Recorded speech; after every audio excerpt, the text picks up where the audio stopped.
안녕하세요. 지난 시간에 이어서 페이지 18페이지가 됩니다. 제5장 권리의 변동이란 주제하에 필요한 어떤 개념들을 위주로 쉽게 진행을 할게요. 제1절 서술 파트 권리 변동의 의의로 갑니다. 이 파트는 각종 개념입니다. 그래서 쉽지 않습니다. 권리의 변동. 권리라면 일정한 이익을 누릴 수 있도록 법에 의해서 주어진 힘을 권리다 했습니다. 그럼 변동이라면 이와 같은 권리가 없던 권리가 어떻게 돼요? 발생하기도 하고, 있던 권리가 그 내용이 바뀌기도 하고, 있던 권리가 소멸하기도 한다. 그죠? 이를 통틀어서 권리의 변동이라 합니다. 근데 권리자 입장에서는 다시 바꿔서 읽을 수 있겠죠. 즉, 없던 권리를 취득했고, 있던 권리를 잃어버렸다. 그죠? 권리의 득실 변경으로 읽을 수가 있습니다. 즉, 권리 변동은 어떤 크게 세 가지가 있다. 그죠? 그 중에서 가장 중요한 게 이 부분이에요. 발생. 발생은 다른 말로 권리자 입장에서는 취득으로 바꿔서 읽을 수 있겠죠. 취득. 즉, 권리는 어떠한 원인이 있으면 권리자에게 권리가 발생을 하느냐. 권리 발생은 두 가지가 있습니다. 원시 취득과 성계 취득. 한문 그대로 성계 취득요. 성계 취득은 어떤 의미를 담고 있어요? 구권리자가 가졌던 권리를 신권리자가 넘겨받는 것을 성계라 한다고 하죠. 성계. 따라서 한문 그대로 성계 취득은 구권리자가 가졌던 권리가 신권리자에게 넘어가기 때문에 반드시 한계가 있을 수밖에 없다. 한계. 즉, 어떤 겁니까? 이자는 구권리자가 가졌던 권리를 넘겨받기 때문에 구권리자가 가졌던 권리 이상은 성계할 수 없다. 그죠? 그다음 두 번째. 갑이 자신의 중고차를 어렵게 팝니다. 그런데 사는 순간 갑자기 중고차가 새 차로 탈바꿈할 수 없겠죠. 따라서 구권리자의 권리 어떤 하자, 즉 흠이 있다면 신권리자는 흠 없는 권리가 아닌 뭐요? 하자 있는 권리를 그대로 물려받을 수밖에 없죠. 그죠? 그 다음에 즉 성계취득은 구권리자의 권리를 신권리자가 성계하는 겁니다. 따라서 이자가 권리가 없습니다. 무권리자입니다. 즉 양도인 갑이 무권리자였을 때는 갑이 아무런 권리를 가진 바 없기 때문에 갑이 가졌던 권리를 넘겨받는다는 일은 있을 수가 없죠. 그죠? 따라서 양도인이 무권리자인 경우는 성계취득은 있을 수가 없습니다. 그래서 이와 같은 성계취득은 이와 같은 어떤 한계가 있다. 그죠? 그 성계취득은 다시 두 가지로 이전적 성계와 설정적 성계로 나뉩니다. 설정적 성계. 먼저 설정적 성계를 설명을 드려볼게요. 제가 이렇게 그림을 그리면 이거는 건물이라 했죠. 건물. 갑이 소유자입니다. 소유자라면은 소유권이라는 권리가 있더라고요. 그러면은 갑은 그 객체를 누구의 어떤 간섭도 없이 스스로 사용할 수 있고 타인에게 임대 등을 통해서 수익할 수도 있고 매매 등을 통해서 처분할 수도 있죠. 그죠? 이와 같이 그 객체에 속하는 모든 어떤 권능을 소유자만이 다 배타적으로 지배할 수 있는 이와 같은 권리를 소유권이랍니다. 그런데 우리가 자세한 내용을 우리가 본 수업에서 다루겠지만 예를 들게 되면은 갑이 자신의 건물을 을에게 전세를 줄 수 있겠죠. 즉 자신의 토지를 타인에게 지상권을 통해서 빌려줄 수 있고 자신의 토지 위에 타인에게 지역권을 설정할 수도 있고 전세를 놓을 수 있다. 그죠? 이와 같은 지상권, 지역권, 전세권을 우리가 용익 물권을 한다 그러죠. 이 경우 그러면 갑이 스스로 을에게 자신의 건물을 전세를 놓았을 때는 전세권이 존속하고 있는 동안에는 그 객체인 건물에 대한 사용 수익 권능은 누구에게? 전세권자가 가진다, 그죠? 그 다음에 갑이 돈이 필요하면 자신의 어떤 주택을 매도할 수가 있죠. 근데 매도치 않고 이와 같은 처분 권능을 담보로 해서, 자세한 것은 우리가 본 수업에서 배우겠지만, 저당권이라는 것은 말로서 설명은 못하지만 느낌이 있죠, 그죠? 그래서 이와 같은 은행에다가 자신의 집을 저당을 잡고 담보로 돈을 빌려온다, 그죠? 이와 같은 저당권 등의 물건을 담보 물건이라 합니다. 그 저당권이 존재하고 있다면 그 집에 대한 처분 권능은 누가요? 저당권자 가지고 있죠. 이와 같이 소유권자는 뭐예요? 자신의 소유권에 속하는 권리 내용 중 일부를 이와 같은 제도를 통해서 이런 자들에게 물려줄 수 있다, 그죠? 이와 같이 전세권, 저당권, 질권자 등의 이와 같은 권리의 취득을 설정적 승계라 합니다. 즉 한마디로 구권리자가 자신의 종전의 권리를 그대로 가지면서 자신의 권리에 속하는 내용 중 일부를 이와 같은 제도를 통해서 타인에게 물려주는 이와 같은 승계를 설정적 승계. 따라서 전세권자, 저당권자, 질권자의 권리 취득을 설정적 승계라 합니다. 자, 이전적 승계. 이전적 승계는 한문 그대로 구권리자의 권리가 그대로 신권리자에게 넘어가는 것을 이전이란 되죠. 즉 이전적 승계는 다시 특정 승계와 포괄 승계로 나뉘어집니다. 특정 승계. 갑은 여러 가지 권리가 있겠죠. 토지도 가지고 있고, 건물도 가지고 있고, 주식도 가지고 있고, 자동차도 가지고 있고, 여러 가지 어떤 권리가 있을 거예요. 그 중에서 갑이 을에게 건물만 팔았다, 그죠? 즉, 그 권리자에게 속했던 모든 권리가 아니라 특정한 권리만은 개별적 원인에 따라서 신권리자에게 넘어간다, 그죠? 이를 특정승계라 합니다. 특정승계. 즉, 개별적 원인에 따라서 구권리자에 속했던 특정한 권리만이 신권리자에게 넘어갑니다.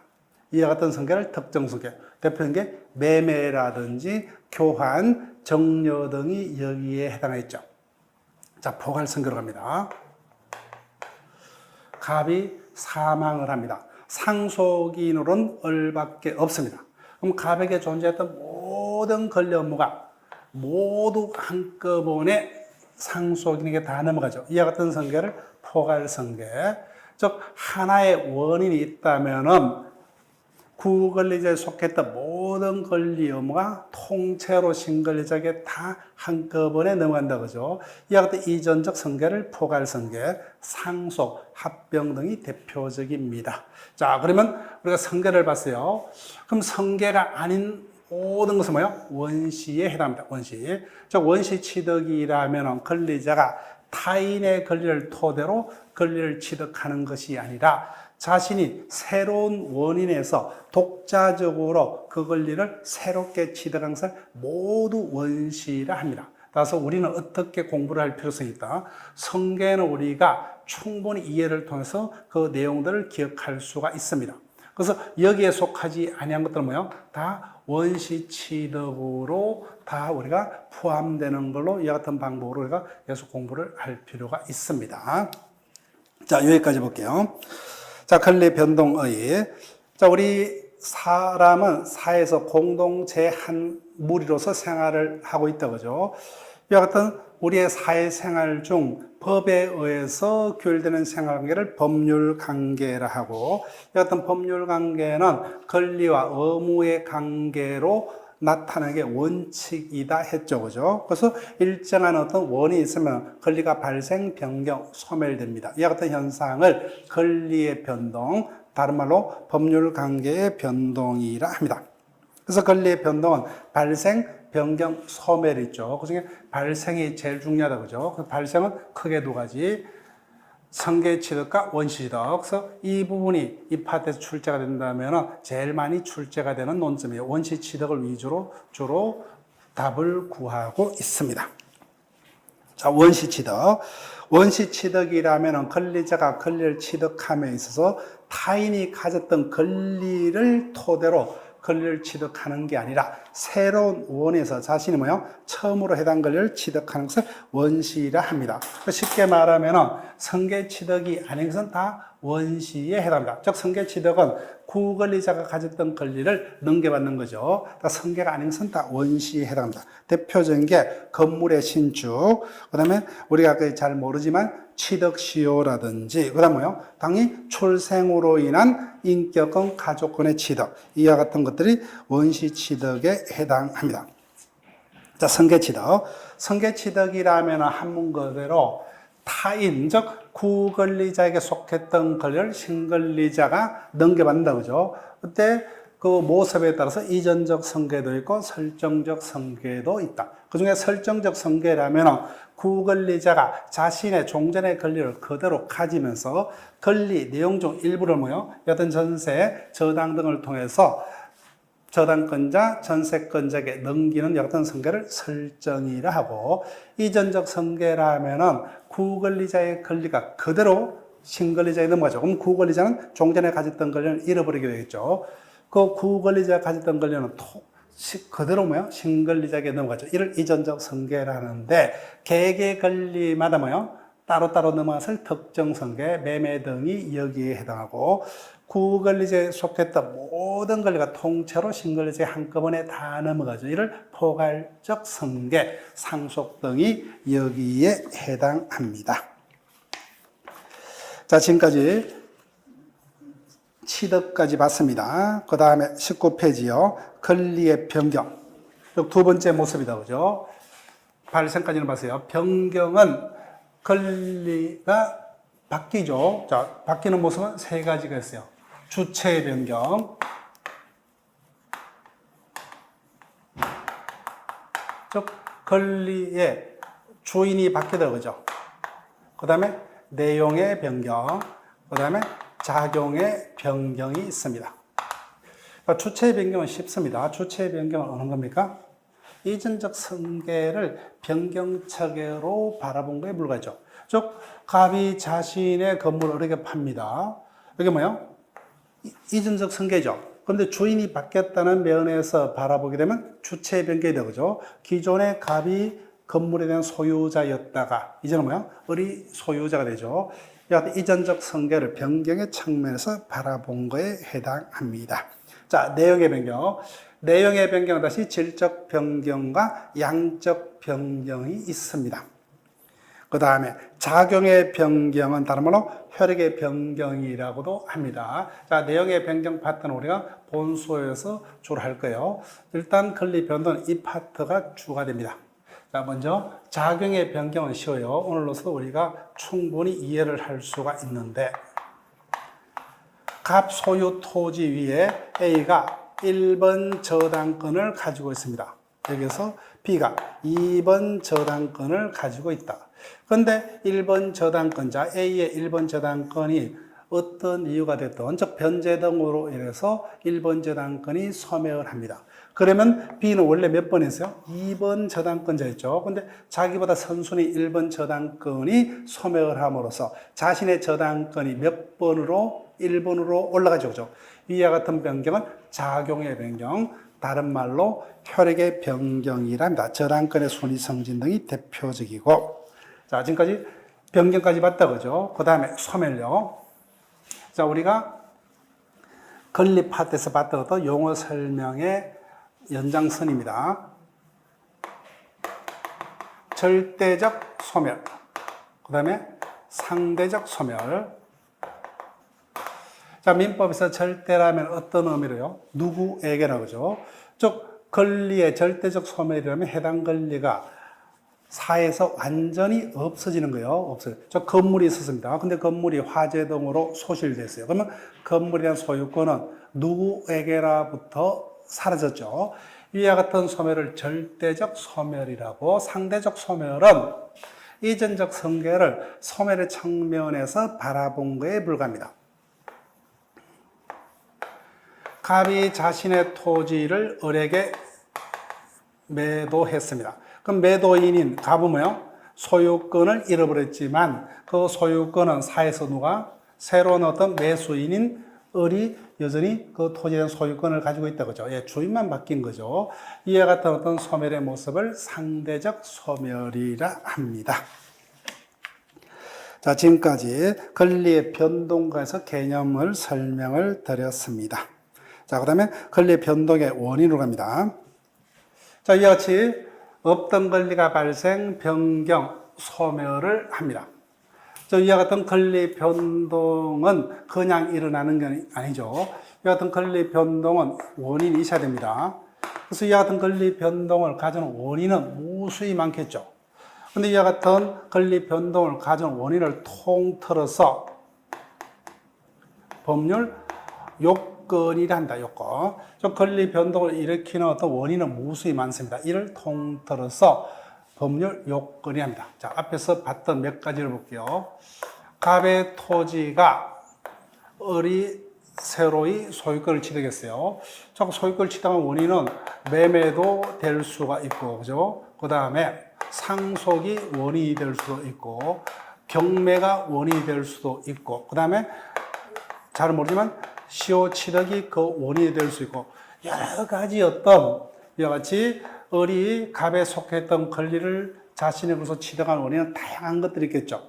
이와 같은 권리의 어떤 발생, 변경, 소멸을 통해서 권리 변동이라고, 이와 같은 권리 변동을 일으키는 모든 어떤 뭐야? 원인을 통틀어서 법률 요건이라 합니다. 법률 요건. 근데 이와 같은 법률 요건은 아주 다양한 모습으로 이루어집니다. 근데 그 법률 요건은 우리 권리 변동 이렇게 법률 요건은 무수히 존재하지만 크게 다시 두 가지로 분류를 해볼게요. 매매, 임대,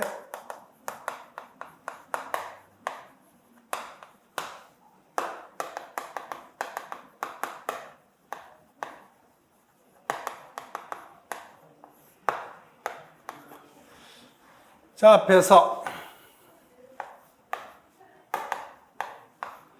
갑에게 속했던 토지가 을에게 넘어갑니다. 보니까 뭐요? 매매되었다, 그죠? 또는 현재 을이 그 토지를 사용하고 있어요. 빌려서 임대로 또는 전세로. 자, 근데 또 하나 권리가 변경된 원이 상속이더라, 그죠? 참 여치 권리 변동을 가지는 요건은 무수한 것들이 존재합니다. 근데 크게 두 파트, 위에 파트하고 밑에 파트로 나눌 수가 있다. 그래서 개개 권리 변동을 가지는 원인은 그 요건, 효과가 다 다르지만 최소한의 이 두 파트의 어떤 공통점이 있습니다. 자, 매매, 임대, 전세 등에 따른 권리 변동은 자신들이 원했습니까? 법의 강제에 의해서 그 같은 권리 변동이 일어나는 파트예요. 예. 전자죠. 원했습니다. 즉 매매 등이 있으면 자신들이 매매 등을 원했기 때문에 그에 따른 권리 변동을 가져온다, 그죠?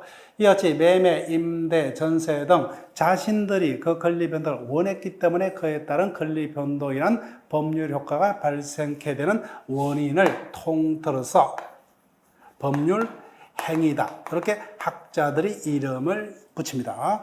따라서 법률 행위라는 개념은 뭐요? 실존치 않는 개념입니다. 매매 등 실존하는 우리 사회에서 실존하는 이와 같은 제도들을 한꺼번에 설명하기 위해서 학자들이 만든 개념이요.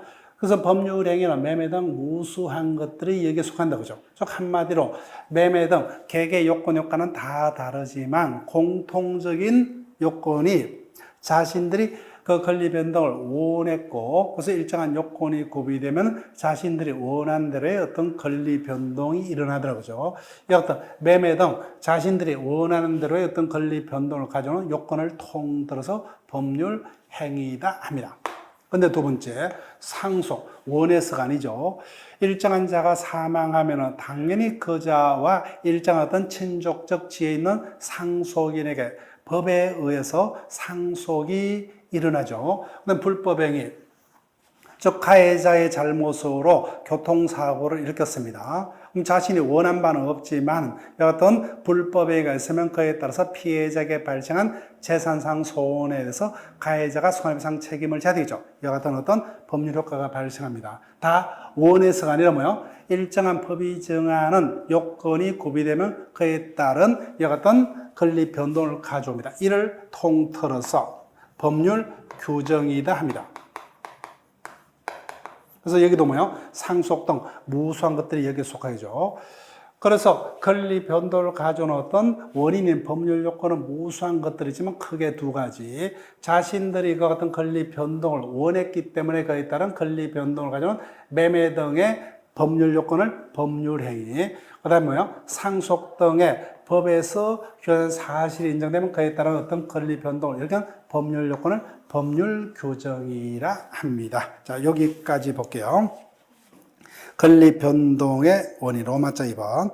1번 법률 요건과 법률 사실의 권리의 발생 변경 소멸을 권리의 변동이라고. 이 어떤 권리 변동을 가져오는 원인은 무수히 많습니다. 이 어떤 그 무수히 많은 원인들을 통틀어서 법률 요건이라 한다 그죠.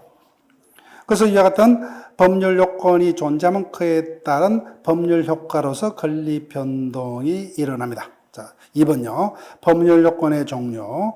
법률 요건은 아주 다양한 것들이 존재합니다. 근데 크게 두 가지. 매매 등 당사자가 원했기 때문에 그와 같은 권리 변동을 이렇게 하는 법률 요건을 법률 행위라 하고, 상속 등 법에 의한 어떤 권리 변동의 효과를 발생하게 하는 원인을 통틀어서 법 규정이라 합니다.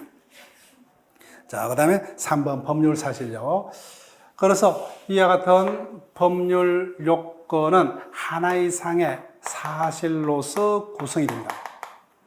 이와 같은 법률 요건을 구성하는 개개의 사실을 법률 사실이라 합니다. 법률 사실. 다 순서가 어떻게 돼요? 법률 사실들이 모여서 법률 요건이 완성이 되면은 그 법률 효과로서 권리 변동이 일어나더라고요. 이와 같은 어떤 논리적 성서가 정해질 거예요. 그럼 대표적인 매매를 가지고 설명을 해볼게요. 자, 매매가 있으려면 두 명이 필요하다 그죠? 저 갑이 자신의 재산인 토지를 을에게 매도하자 합니다. 매도인, 을을 매수인. 저 갑을 간의 매매가 성립하려면 어떤 논리적 전개 과정을 거쳐야 됩니까? 먼저 갑이 자신의 토지를 을에게 팔아서 돈으로 할 수밖에 없는 사정이 있겠죠. 그래서 얼마를 받고서 을에게 자신의 토지를 팔고자 한다 그죠? 그래서 갑이 을에게 얼마에 네가 내 토지를 사라 그죠? 예, 청약을 합니다. 그때 매매가 성립하려면 매수인이 어떻게 돼요? 오케이 해야 되죠. 오케이 한 번 없다면 매매는 성립할 수 없다 그죠? 그래서 매수인의 오케이, 즉 성낙이 필요합니다. 그래서 갑을 간의 어떤 청약과 성낙이 합쳐지면은 어떻게 돼요? 갑을 간은 매매라는 계약이 성립하죠. 그러면 어떻게 돼요? 약속대로 매도인은 대금을 지급받는 대가로 토지에 대한 소유권을 매수인에게 넘길 의무. 반대로 매수인은 대금을 지급하는 반대 대가로 뭐요? 토지 소유권을 넘겨받을 권리가 발생을 하더라고요. 자, 그럼 순서상 어떻게 돼요? 매매 계약이 성립하려면 매도인의 청약이라는 어떤 의사표시만으로 성립할 수 없죠. 예, 반대 당사자인 매수인의 성낙이 합쳐져야 되겠죠. 그래서 청약과 성낙, 즉 매도인의 청약과 매수인의 성낙이 매매라는 법률 요건을 구성하는 법률 사실이 될 것이고, 그 다음 뭐요? 매매가 그 청약과 성낙이 합쳐지면 뭐요? 자신들이 원한 대로의 어떤 권리 변동을 가져오는 법률 요건인 법률 행위가 되겠죠. 그래서 매매가 성립했다면 자신들이 약속했기 때문에 그에 따른 매도인, 매수인 간의 권리 의무가 발생하겠다. 그죠? 즉, 이와 같이 법률 요건을 구성하는 청약, 성낙 등의 어떤 계획의 어떤 사실을 법률 사실. 그래서 법률 사실이 모여서 매매 등의 어떤 원인이 이루어지면 이를 뭐요? 법률 요건이라 하고 그에 따른 어떤 권리 변동의 효과로서 권리의 발생, 변경, 소멸이 일어납니다. 자, 법률 사실요. 즉 법률 요건을 구성한 개개의 사실을 법률 사실. 그래서 원칙적으로 법률 요건은 하나 이상의 사실로서 구성되었습니다. 자, 우리가 이제 수업 시간에 본격적으로 배우겠지만 유언의 의사표시 하나만으로 법률행위가 됩니다. 여지 하나의 법률 사실만으로 법률 요건이 되는 경우도 있지만 매매라는 법률 요건은 뭐예요? 매도인의 청약만으로는 매매가 될 수 없죠. 반대되는 매수인의 성낙 등을 필요로 하고 혼인 등의 경우는 남녀가 우리 혼인하자는 의사합치 플러스 뭐예요? 신고라는 또 다른 어떤 사실도 요한다 그죠. 그래서 다양한 사실들이 결합해서 하나의 법률 요건이 되는 것이 일반적인 모습입니다. 자, 20페이지로 갑니다. 그래서 여하튼 법률 사실은 다시 크게 사람의 정신작용과 관련되는 법률 사실을 용태라고 학자들이 이름을 붙입니다. 나머지 사람의 정신작용하고 상관없는 법률 사실들을 뭐요? 통째로 사건이라 이름을 붙입니다. 자, 다시 용태란 것은 사람의 정신작용이 다시 외부로 드러나는 어떤 법률 사실도 있고 그래서 외부적 용태라 하고 그 다음에 정신작용이 겉으로 드러나지 않고 가슴 속에만 존재하는 내부적 용태도 있습니다. 외부적 용태는 다시 두 가지. 일정한 법률 효과를 원하는 행위자의, 즉 의사표시를 하는 자를 표의자라 합니다. 우리가 일반적으로 표의자. 그래서 표의자의 자신의 어떤 일정한 법률 효과를 원하는 내심의 의사를 말이나 글 등으로 외부에다 표시하는 것을 통틀어서 의사표시라 합니다. 근데 이와 같은 의사표시가 법률행위가 성립하면은 자신들이 원하는 대로 효과가 발생을 합니다. 의사표시 파트에서는 우리가 자세히 이 부분을 분석할 거예요. 그 다음에 나머지 적법행위 중 의사표시를 제한 나머지 법률 사실을 통틀어서 준법률행위다 이렇게 제목을 붙입니다. 즉 법률행위는 자신들이 원하는 대로 어떤 법률 효과가 발생하죠. 근데 준법률행위는 법률행위에 준한다 그런 의미입니다. 따라서 법률행위가 아니기 때문에 원하는 대로 효과가 아니라 그 준법률행위에 대해서 법에서 인정하는 효과가 발생합니다. 그래서 법률 요건으로서는 여기에 해당합니다. 여기에. 그래서 준법률행위는 다시 표현행위와 비표현행위로 나뉩니다. 자, 표현행위는 다시 정신작용이 겉으로 드러난다는 거예요. 두 가지가 있어요. 의사의 통지와 간염의 통지가 있습니다. 자, 지금부터 우리가 이 부분을 본격적으로 외우려고 노력하지 마세요. 천천히 우리가 시험 칠 때까지만 우리가 이 부분을 익숙할 수 있도록만 준비를 하면 됩니다. 즉, 의사의 통지라는 것은 자신의 의사를 외부에다가 알린다. 그 점에서는 의사표시하고 똑같습니다. 그렇지만 원하는 대로 효과가 아니라 어떤 의사통지가 있었다는 데에 대해서 법에서 인정하는 효과만 발생을 하기 때문에 자신들이 원하는 대로 효과가 발생한 의사표시하고는 전혀 다른 게 됩니다. 그래서 의사의 통지는 여러 가지가 있어요. 대표적인 게 각종의 채고입니다. 채고는 다른 말로 독촉, 촉구, 청구 이런 의미였죠. 그래서 내가 타인에게 돈을 빌려줬다 그죠. 그럼 채무자에게 돈을 언제까지 약속대로 갚으라 그죠. 이게 촉구, 독촉, 청구죠. 이런 것들이 대표적인 의사의 통지에 해당합니다. 그 다음에 간염의 통지라는 것은 일정한 사실을 외부에다가 알립니다. 즉 현재 사실 또는 과거의 사실은 행위자가 알고 있는 인식을 외부에다가 알린다. 이를 간염의 통지라 합니다. 다른 말로 사실의 통지라고 합니다. 각종의 어떤 통지자가 붙은 거, 성인, 성낙자가 붙은 게 여기에 해당합니다. 그 다음에 비표현행위는 어떤 정신작용이 겉으로 표현되지 아니한 것을 통틀어서 다른 말로 사실행위라고 합니다. 자, 순수 사실행위도 있고 혼합 사실행위도 있습니다. 순수 사실행위라는 것은 법에서 요구하는 일정한 사실이만 있으면 행위자가 어떠한 생각을 가지고 있느냐는 전혀 문제가 되지 않습니다. 대표적인 게 어떤 주소의 설정이라든지 가공, 매장물의 발견 이런 것들이 여기에 해당합니다. 혼합 사실행위라는 것은 일정한 사실이 존재해야 됩니다. 근데 사실만의 존재로서는 부족하고 그 사실이 행위자의 일정한 어떤 의식 작용에 바탕을 둔 사실에 대해서만 법에서 일정한 효과를 인정합니다. 이와 같은 사실행위를 혼합 사실행위라 합니다. 자, 부부의 동거라든지 무주물 선점, 사무관리 등이 여기에 해당합니다. 자, 자세한 것들은 우리가 수업 시간에 본격적으로 다룰 겁니다. 자, 여기서는 오늘 배웠던 용어 중에서 뭐요? 요 파트를 신경 쓰세요. 자, 권리란 일정한 이익을 누릴 수 있도록 법에서 주어진 힘을 권리. 그래서 없던 권리가 발생하고 있던 권리가 변경하고 있던 권리가 소멸합니다. 이를 통틀어서 권리의 변동이란다 그죠? 근데 그냥 아무런 원인 없이 권리의 변동이 일어나는 것이 아니죠.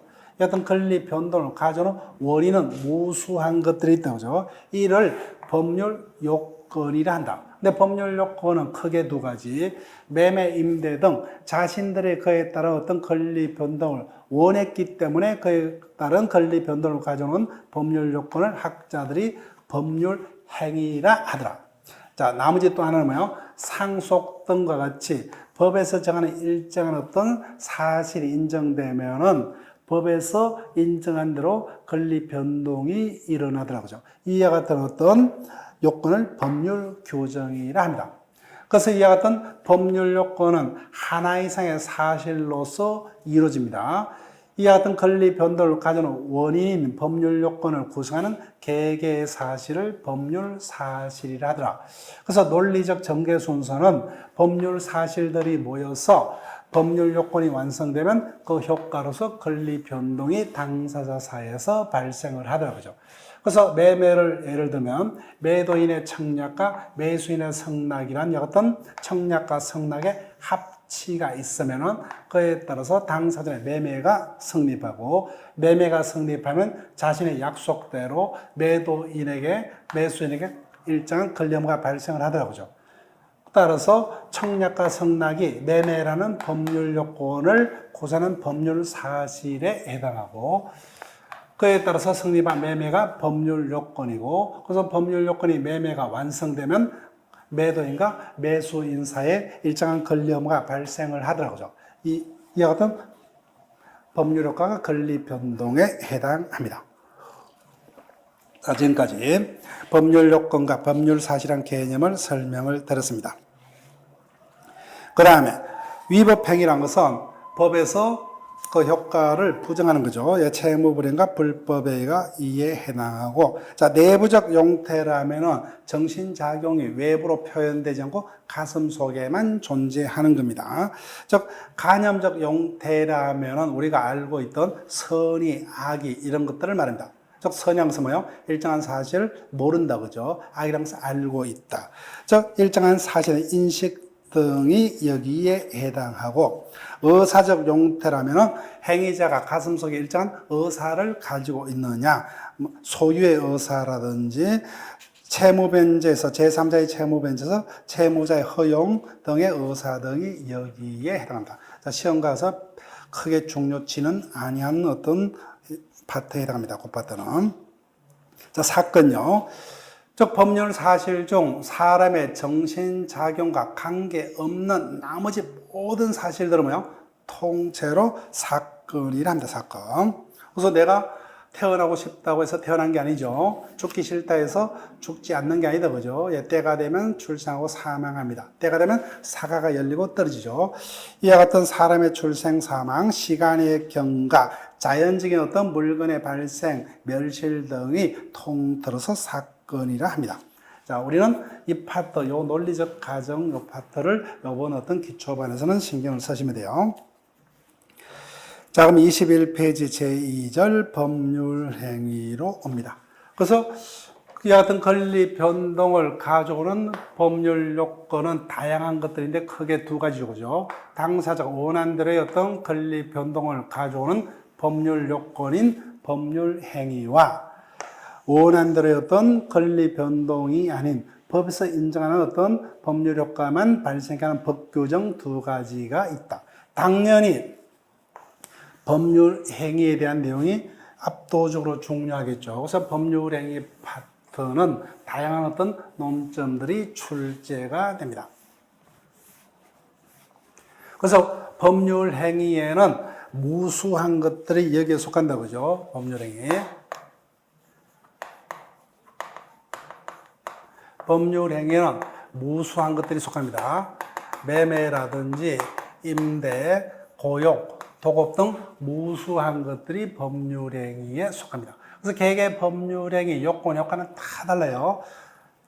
다만 하나의 공통점이 매매, 임대 등 법률 행위에 해당하는 어떤 것들은 그와 같은 권리 변동이 법에 의해서가 아니라 자신들이 원했기 때문에 그죠? 이와 같이 자신들이 원한 대로 어떤 권리 변동을 가져오는 매매 등의 원인을 통틀어서 법률 행위이다 합니다. 그래서 개개 법률 행위의 어떤 요건, 효과는 다 다르지만 최소한의 공통점이 원한 대로 효과가 발생한다 그죠? 그래서 법률 행위라면은 일정한 법률 효과를 원하는 하나 이상의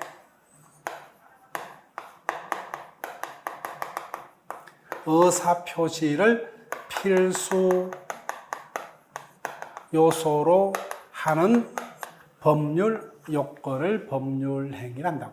즉 법률 행위는 법률 요건 중에 하나죠. 다만 원하는 대로 효과가 발생한다 그죠. 근데 개개 법률 행위는 다 다르지만 법률화가 되기 위해서는 반드시 의사 표시는 하나 이상 존재해야 돼요. 이때 의사라면 뭐요? 일정한 법률 효과를 원하는 내심의 의사.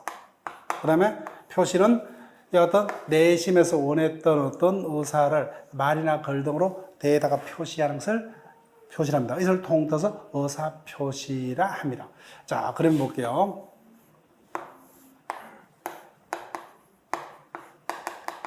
자, 매매가 대표적인 법률행위 맞죠? 자, 매매가 이루어진 과정을 분석하면은 첫 번째, 매도인의 청약의 의사 표시가 있어야 되죠. 자, 매매가 되려면은 갑이 자신의 토지를 어리게 팔 수밖에 없는 사정이 있겠죠. 그죠? 갑자기 집에 큰 돈이 필요하다. 자식이 대학에 입학한다든지 또는 집에 어떤 경사가 있다고 그죠? 혼인 등이 있다고 그죠? 큰 돈이 필요합니다. 그래서 토지를 돈으로 바꿔야 돼요. 그래서 어떻게 해요? 어리에게 3억 주고 사라 그죠? 즉 갑의 의사는 뭐예요? 토지에 대한 소유권을 매수인에게 넘기는 조건으로 대금을 얼마로요? 3억을 받고 싶다 그죠? 그래서 3억의 어떤 대금을 받는 조건으로 내게 토지 소유권을 넘기겠다. 그래서 매매가 되려면 매수인이 오케이 해야 되겠죠. 그죠? 이와 같이 매매가 성립하려면 매도인이 3억을 받고서 을에게 소유권을 넘기겠다. 이와 같은 법률 효과를 원하는 의사가 결정이 됐다면 속으로만 가만히 생각만 하고 있으면 의미가 없죠. 그래서 을에게 이를 말의 글 등으로 표시를 해야 되겠다. 그죠? 이와 같이 법률회가 되려면 이와 같이 일정한 법률 효과를 원하는 하나 이상의 의사를 표시하는 의사 표시를 반드시 요소라는 어떤 법률 요건을 법률 행위라 합니다. 자, 여기까지 개념을 볼게요. 법률 행위란 일정한 법률 효과의 발생을 원하는 하나 이상의 의사 표시를 필수 요소라는 법률 요건. 그래서 법률 행위는 법률 요건 중에서 행위자가 원하는 대로의 어떤 법률 효과가 발생케 된다는 점에서 법에서 인정한 효과만 발생하는 상속 등 법률 규정에 의한 법률 요건과는 구별이 된다 그죠? 자, 2번요. 그런데 문제는 법률 행위와 의사 표시가 동의어는 아니란 겁니다. 자, 보세요. 매매라는 법률회가 완성되려면 매도인의 청약만으로는 매매라는 법률회가 성립할 수 없죠. 그에 대응하여 또 뭐가 필요해요? 매수인의 성낙이 합쳐져야 되죠. 따라서 이 어떤 청약만으로는 매매라는 법률회가 될 수가 없습니다.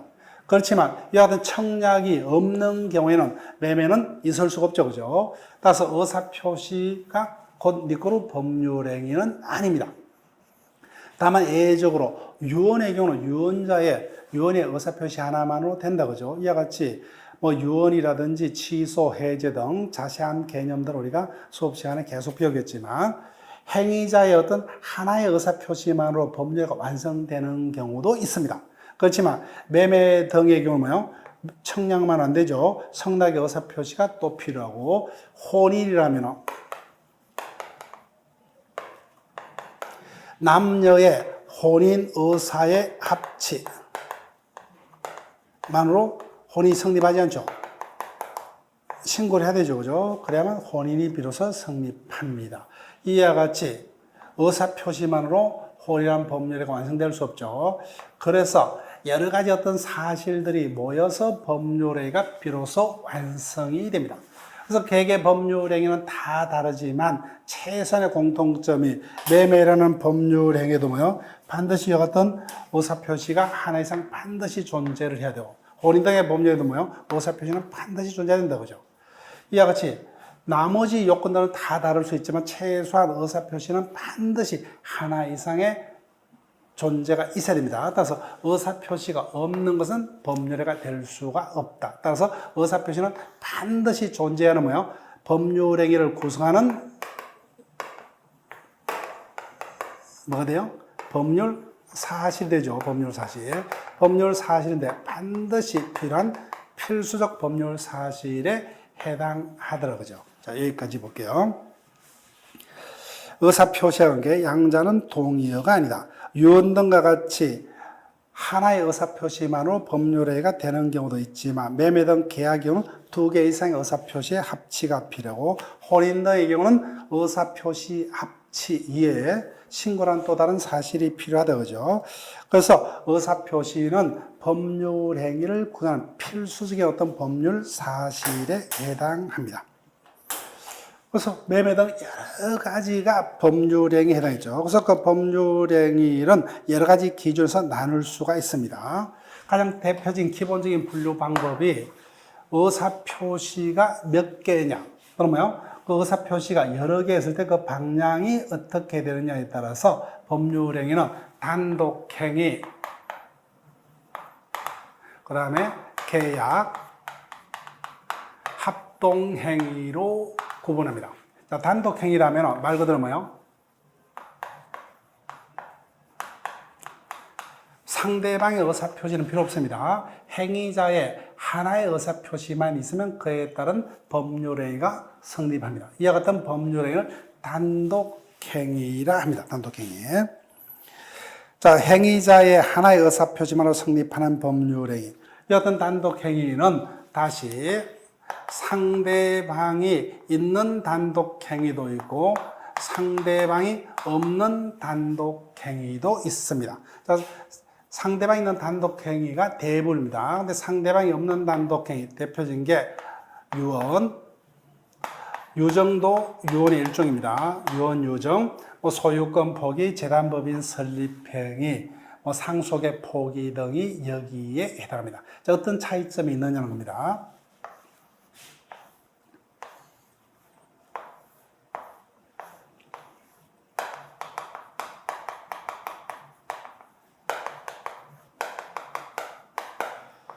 자, 갑이 이렇게 1,000만 원 받을 수 있는 채권이 있습니다. 그런데 갑이 을에게 가지는 채권을 포기를 하고자 합니다. 그래서 다른 말로 뭐예요? 을에게 그 을이 갑에 부담하고 있는 채무를 면제코자 합니다. 채무 면제. 이 같은 채무를 면제하기 위해서 갑이 채무자의 동의를 받을 필요 있다 없다? 없죠. 그죠? 채권자의 의사표시만으로 채무 면제가 되겠죠. 단독행위입니다. 근데 문제는 갑이 가슴속으로서 을에 대해서 가지는 채무를 면제해 줘야지. 이 어떤 생각만으로 채무 면제 효과가 발생한다는가? 안 하죠. 따라서 이 경우는 갑의 채무 면제 의사표시가 상대방 의무자에게 전달이 돼야 되겠죠. 이와 같이 단독행위 중 어떤 상대방에게 전달이 되어야 되는 어떤 단독행위를 상대방 있는 단독행위랍니다. 대부분이 됩니다. 자, 근데 유언 볼게요. 자, 갑이 사망코자입니다. 자식이, 갑이 재벌이요. 우리가 TV 드라마를 보니까, 자, 유언을 합니다. 어떻게 해요? 자식들을 모아두고 유언을 합니까? 변호사만 불러서 유언서를 받아 적게 합니까? 예, 후자더라고요. 따라서, 그래서 유언자가 사망하면 그 유언 내용대로 유효효과가 발생한다, 그죠? 예, 상대방에게 전달될 필요 없죠. 이와 같은 어떤 단독행위를 상대방이 없는 단독행위라 합니다. 자, 단독행위 볼게요. 그래서 단독행위는 다시 상대방이 있는 단독행위가 없는 단독행위, 단독행위는 대부분이 상대방이 있는 겁니다. 동의, 취소, 철회, 해제 등. 근데 유언이라든지 재단법인 설립행위, 소유권 포기 등 상대방이 없는 단독행위도 있습니다.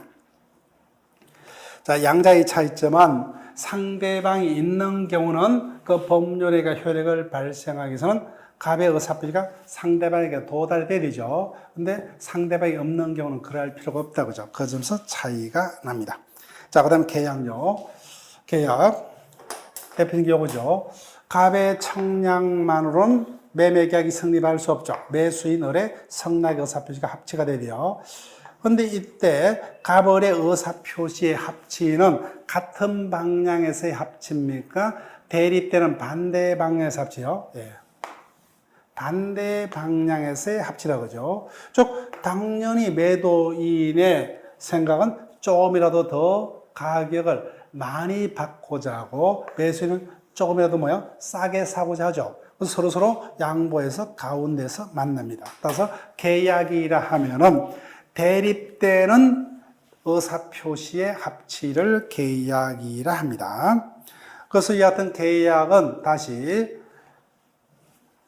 당사자는 이 같은 채권 채무 발생을 목적으로 한 계약이라면 채권 계약 이렇게 제목 붙이면 돼요. 그 다음에 저당권의 설정, 그 다음에 전세권의 설정 등 어떤 물건의 변동을 목적으로 하는 계약이라면 물건 계약 이렇게 제목을 붙일 수 있고, 혼인 등 가족법상의 어떤 지위 변동을 목적으로 하는 계약이라면 가족법상의 계약 이렇게 제목을 붙이면 됩니다. 그럼 응용을 해볼게요. 법률행위도 그렇게 계속 제목을 붙이면 되겠죠. 법률행위가 당사자의 어떤 채권 채무 발생을 목적으로 했다면 채권행위, 저당권 설정, 전세권 설정 등 물건의 변동을 목적으로 한 법률행위가 있었다면 물건행위. 그 다음에 혼인 등 가족법상의 어떤 지위 변동을 목적으로 한 법률 행위라면 가족법상의 행위 이렇게 제목을 붙이면 되겠죠. 자, 합동행위. 자, 합동행위라면은 여러 개의 의사표시가 필요합니다. 자, 우리 동창회를 만들자, 그죠?